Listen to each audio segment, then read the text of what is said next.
Ça commence bien ce classico, hein. Franchement, ça commence bien ce classico. Classico sous tension, les gars, classico sous tension. Depuis ce matin, polémique sur polémique. On parle même de peut-être le Real ne va pas jouer cette finale de Coupe du Roi, mais bon, je pense quand même qu'on va jouer le match. Même si bon, le Real a annulé les séances photo, l'entraînement du jour. Il y a aussi des événements, un dîner qui est organisé entre les organisateurs de la finale, les deux clubs qui sont qualifiés. Le Real a décidé de ne pas y aller, etc. Donc le Real quand même est en train un peu de boycotter cette Coupe du Roi. En tout cas, en termes d'organisation, il n'y a pas eu de conférence de presse, etc. Le Real est en train un peu de boycotter cette finale de Coupe du Roi. Bon, pourquoi? Tout simplement parce que, en fait, le Real, depuis le début de la saison, a décidé de publier des vidéos sur les erreurs d'arbitrage contre le Real Madrid depuis le début de la saison parce que Florentino Pérez, le président du Real, considérait qu'en début de saison, que voilà, les clubs, les autres clubs comme le Barça, les autres clubs, etc., disent toujours que le Real est favorisé, que le Real vole, etc. Et qu'on ne montre jamais quand le Real est défavorisé. En gros, ce que disait Florentino Pérez, c'est que à chaque fois, on montre uniquement quand le Real est favorisé, mais on ne montre jamais quand le Real est défavorisé dans un match. Et donc, il a décidé tout simplement qu'à partir de maintenant, le Real va publier des vidéos.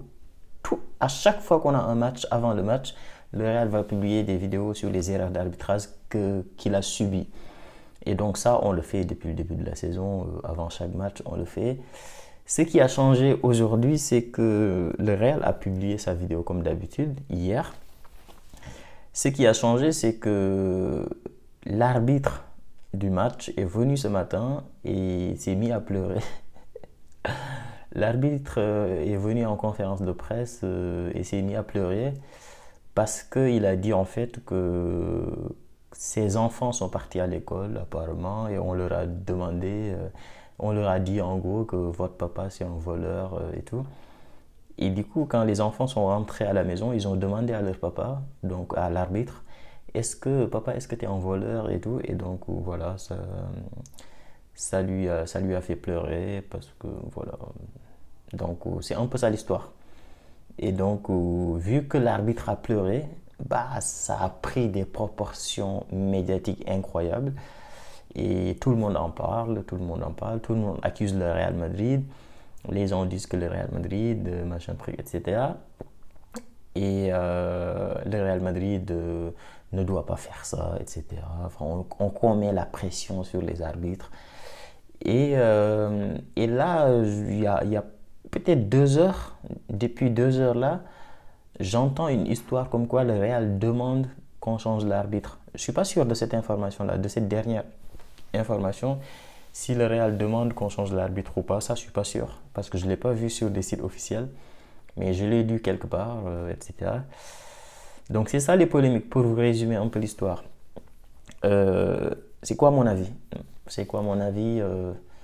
Bon, moi personnellement, déjà, quand le football commence à toucher l'extra sportif, c'est-à-dire le côté hors terrain, etc. Déjà ça commence, je commence à trouver ça insupportable. C'est-à-dire que pour moi, le football, c'est le terrain. Sur le terrain, on peut faire ce qu'on veut, même s'insulter, enfin, ça se fait. Les gars, si vous avez joué un peu au foot sur le terrain, voilà, tu t'énerves, t'insultes, etc. C'est des choses qui arrivent.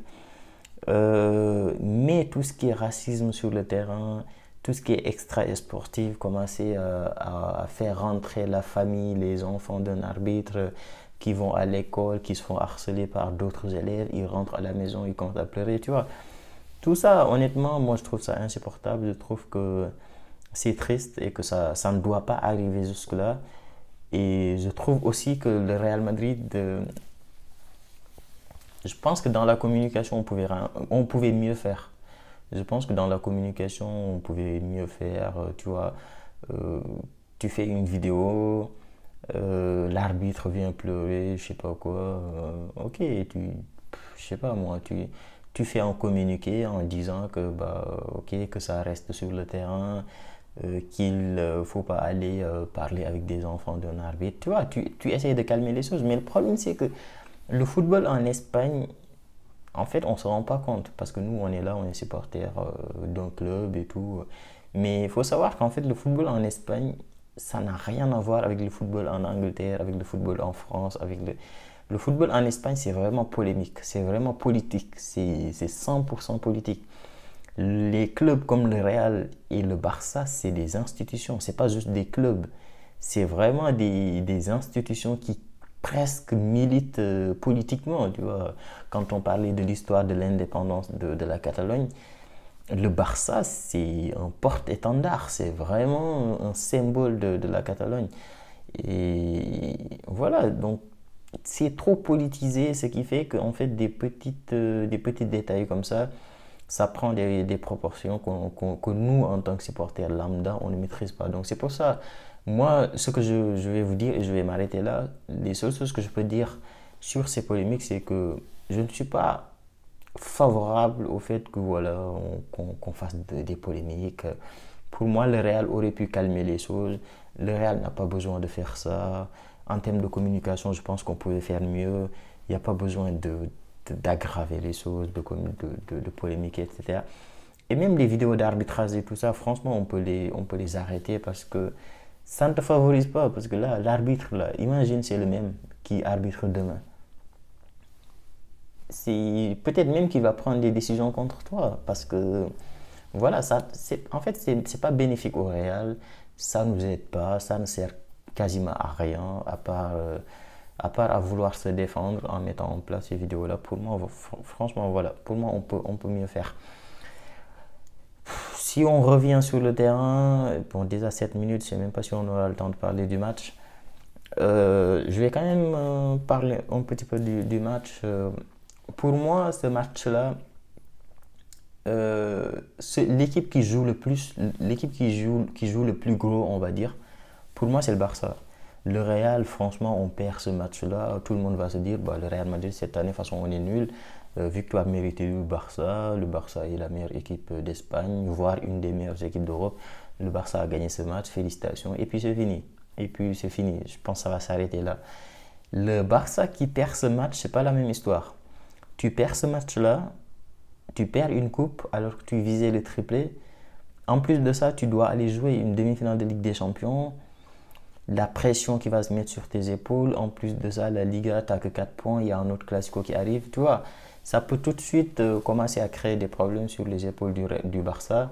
Alors que le Real, franchement, on perd ce match-là. Comme je l'ai dit, tout le monde va se dire bah, totalement mérité. Le Barça mérite, le Barça est la meilleure équipe, etc. etc. Donc, je m'attends quand même à un match un peu plus serré. Je ne vois pas un match à 4-0, 3-0, 5-0, etc. Le Real va venir certainement avec son 4-4-2, losange. Donc, un peu plus de maîtrise, beaucoup plus de milieu, certainement une composition beaucoup plus dense. Donc, certainement, on va encaisser beaucoup moins de buts. Le Barça, c'est une équipe malheureusement qui garde trop la balle, qui garde le ballon, possession et tout. Donc, c'est très très compliqué de leur mettre beaucoup de buts. Mais on joue un classico et les classicos, comme on le sait, très souvent il y a beaucoup de buts. Donc il n'y aura pas un match 0-0. Je ne m'attends pas aussi à un match 1-1. Je m'attends à un match avec beaucoup de buts. Peut-être un 3-2 pour une des deux équipes, voire même 4-2 peut-être. Ça peut monter jusqu'à 4-2, 3-2, 3-1.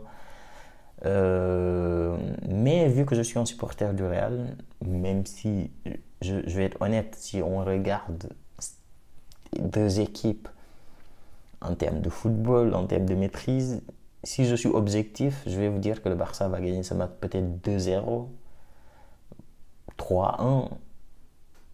Si je suis objectif, je dirais oui 2-0, 3-1. En tant que supporter du Real, je pense quand même que le Real doit avoir un sursaut d'orgueil, c'est-à-dire, ok, on est éliminé en Ligue des Champions, on a pris 5-2 ou 5-1, je ne sais même plus, en Super Coupe, et que là, le Real doit faire quelque chose, le Real doit obligatoirement faire quelque chose, le Real doit montrer un autre visage contre le Barça. Et donc, ce sursaut d'orgueil-là, ce réveil peut-être, peut faire que voilà, en plus de ça, avec un 4-4 de Losange, ça change beaucoup de choses. On a Courtois, on l'avait pas, je ne sais plus si c'était lui ou pas sur les 5-2. On a Asensio, alors que sur les Classicos, on jouait avec Tchouaméni. On a Tchouaméni au milieu, on a Asensio en défense, on va avoir Rudiger, on va avoir Courtois.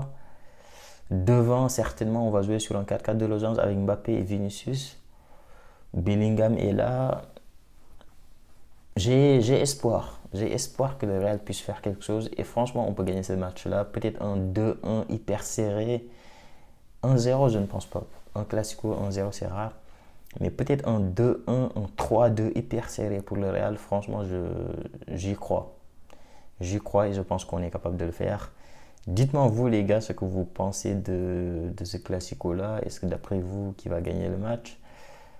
Ça ne sera pas facile, c'est une finale, mais je vais pas vous mentir les gars, mais les polémiques là, tout ça là, ça m'a dégoûté.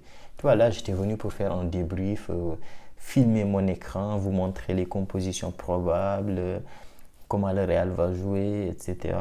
Mais les polémiques là, ça m'a découragé. Je sais même pas s'il y aura match. C'est ça le pire, c'est qu'on sait même pas s'il va y avoir le match ou pas. Bref, dites-moi vous ce que vous pensez de ces polémiques, dites-moi ce que vous pensez du Classico de demain. Donnez-moi votre pronostic dans les commentaires et on se dit à très vite pour une nouvelle vidéo. À demain bien sûr pour le Classico.